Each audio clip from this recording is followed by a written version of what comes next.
Ladies and gentlemen, this is Scott Pollock, Chief Editor of the Critical Post Chicago, reporting on this day, the 2nd of January, 2015, and welcome to another edition of the Goldwater Report.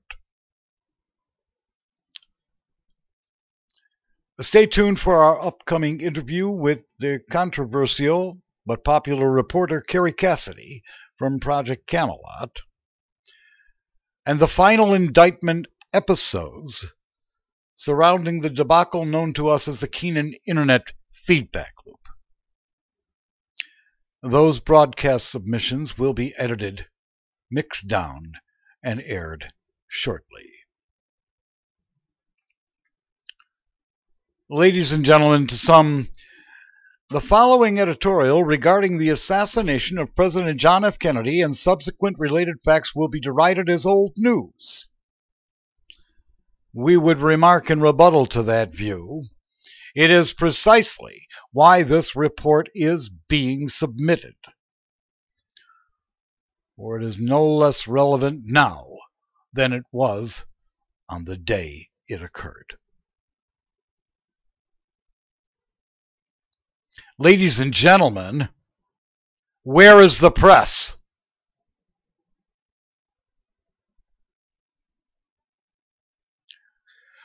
On the 22nd of November, 1963, President John F. Kennedy was assassinated in broad daylight, and we assert that the United States of America was blatantly taken over by a final coup of an insider, shadowy group of individuals unknown to anyone at that time as to their true identities, and they continue to this day to rule, along with their blue blood descendants, both in public and behind the closed doors of insider communities, to include the insider banking community, without due recourse for the people of this nation for having perpetrated this injury to the people's trust.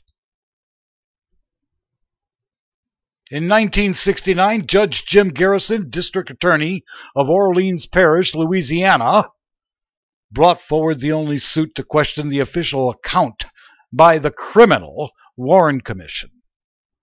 In 1979, the House Select Committee on Assassinations, 10 years later, declared there was a probable cause for the belief there was in fact a conspiracy, but they did not attribute who were specifically involved.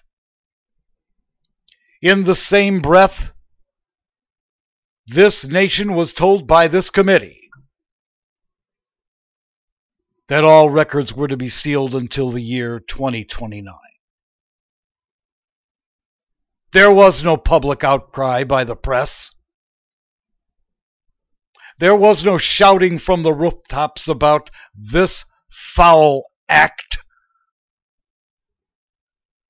There was only the deafening silence of the editors' desks of every major press outlet in the country, and no prominent outrage of any kind on the evening news by any anchor person.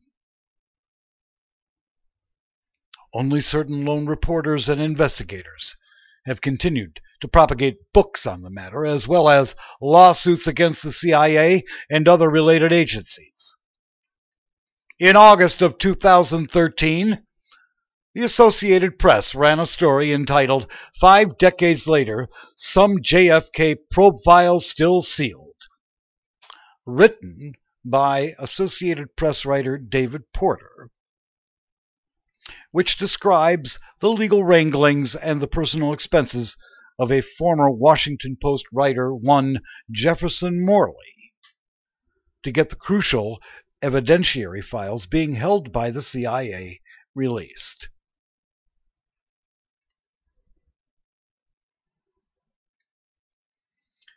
This article by the Associated Press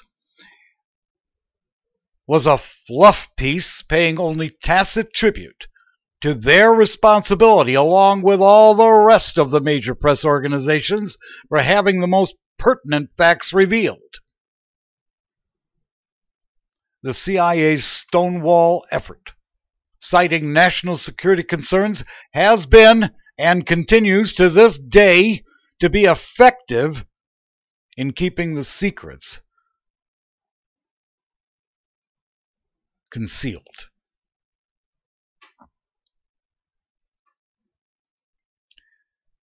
Ladies and gentlemen, this is not an event that is ancient history. Until the generations in this country who are still alive and who are witness to the blatant fictions propagated by the Criminal Warrant Commission and the continued ambiguations by subsequent initiatives within the workings of this government corporation. Until this generation gets the facts,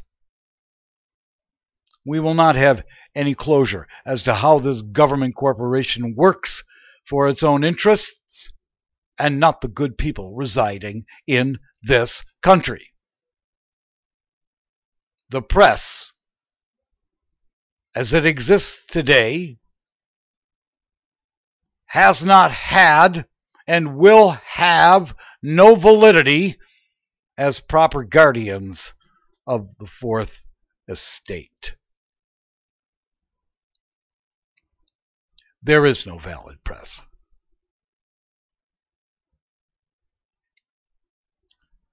Ladies and gentlemen, we also assert there is no valid government for America because every official elected or employee of this runaway government corporation since that day has shirked their responsibility and abused the people of this nation's trust and credulity, along with the press. We're getting to the bottom of this heinous crime against the people of this great country. It's only a government corporation bent on its own preservation and the private benefits derived for employees of this corporation, whether they are hired for life and protected by public employee unions or fiat elected individuals of no substantial merit or integrity. That's all that exists today. There is no just benefit to the people of this nation, and there is no national security served. None.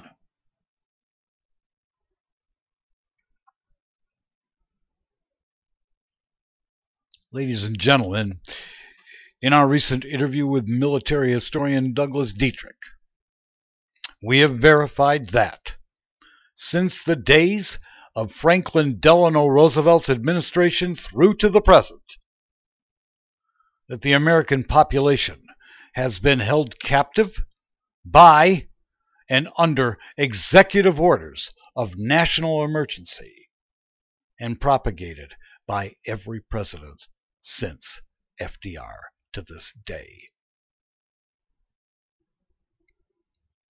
It is the fog of a continued war being waged on the ground, on the seas, and in the skies by out-of-control security intelligence organizations in outright partnership to their respective central banking communities, partnered to their respective government corporations throughout the world, and by all nation states which masquerade as just governing organizations. These are not governments. They are corporations.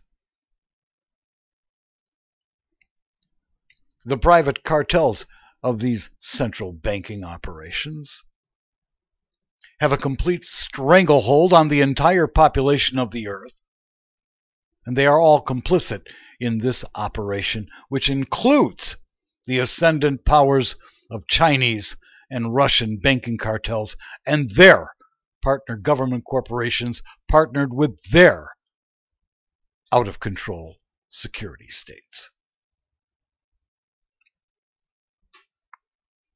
We assert that the populations of the world are being constrained by a voting process which is neither proper nor complete. All the while, the continued tax enslavement of everyone by all government corporations everywhere loggers on for the benefit of the private central banking cartels, unabated.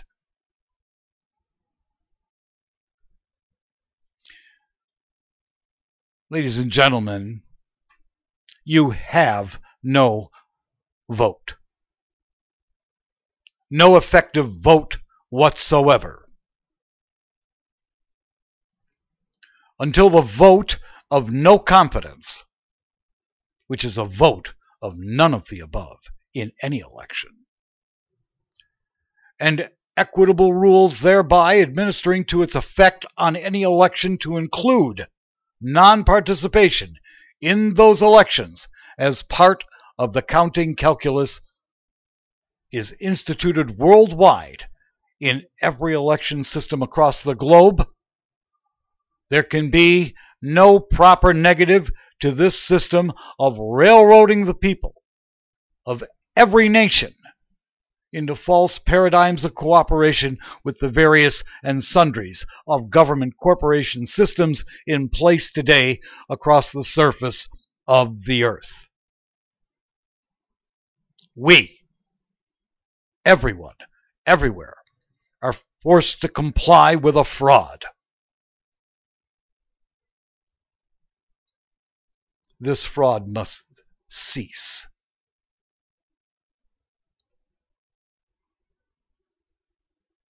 Here in America, we at the Critical Post Chicago cite that the well-heeled, moneyed individuals, the quote-unquote natural aristocracy of this country, so named in the vaunted journal of the Federalist Papers, who are gaming the Hegelian dialectic election system to their own ends, whom, we are all told, pay most of the taxes in America,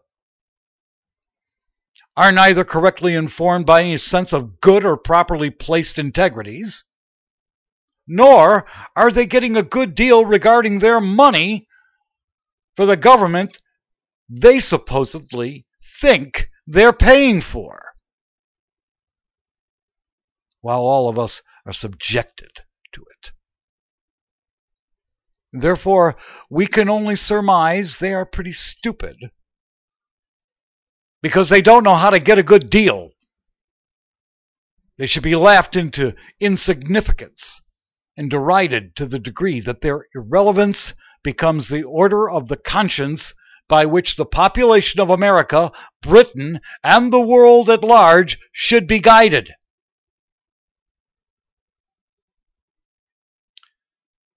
Ladies and gentlemen, their minions residing in the American Bar Association, along with their British counterparts, and those residing within the minions of international orders of law professionals, and any law professionals known materially to be participating in secret societies whom all contribute to this fraud, should be barred by law from practicing in legal professions in front of any court bench, barred from any further litigative and legislative responsibility functions of any nature whatsoever, and that all such justices who are members of these private associations should be removed from the people's courts here in America, over in Britain, and worldwide, wherever such same practices prohibit the people from being heard in a just, equitable,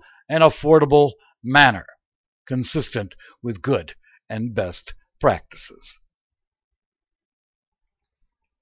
For it is in fact their use of pernicious legalese designed to ambiguate, obfuscate, and confuse the readers thereof from understanding their real effects and their real designs, for which they have legislated and litigated to the greatest of practicable discomforts to the people of the world.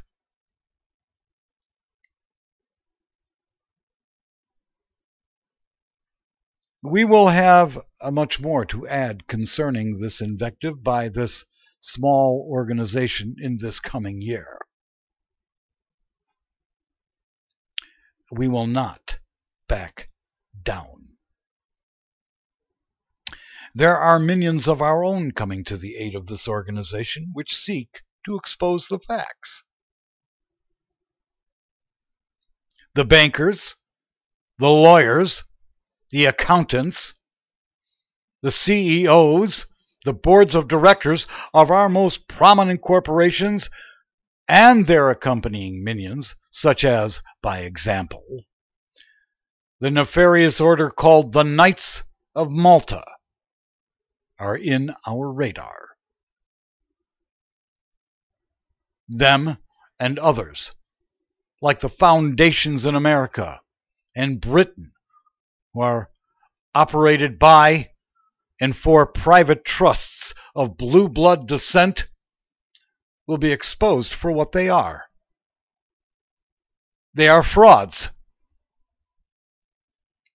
Any immunities the Knights of Malta, whether diplomatic or other legal means, internationally anywhere or here in America, that they now enjoy to the total discomfort of the people, should be removed from their employ by criminal prosecutions and should be attended to with all due dispatch. We will have a report shortly regarding the FBI's complicity in this regard. The FBI, as well as other organizations of that ilk, have ceded their responsibility as well to an act of non-enforcement. This is a systematic failure of epic proportion.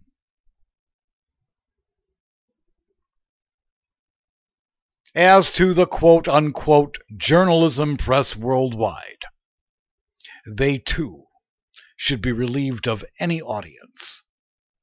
They continually fail to file reports which inform the people of any material relevance to their livelihoods and how all this affects their pocketbooks or legal standings within their respective nations. These companies, too, should cease to make enough revenue to continue their operations. All stock in these press organizations within the public stock indexes being held by anyone of good conscience should be liquidated. All channels on the radio, television, or the internet wherein these organizations exist and broadcast should be vacated by the public audience so they will fail as quickly as possible. They have failed the people of the world. They have abused the people's trust. They are not guardians of the Fourth Estate with any amount of integrity whatsoever.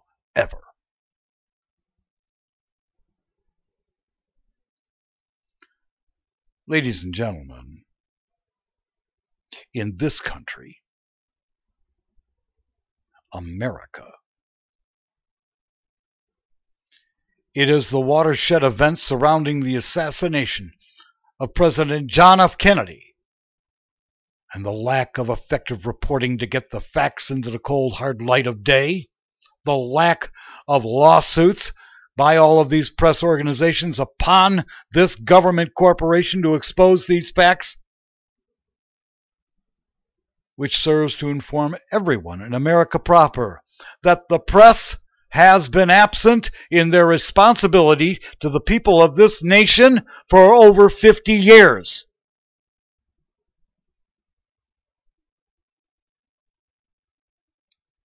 Where is the press, ladies and gentlemen? Where?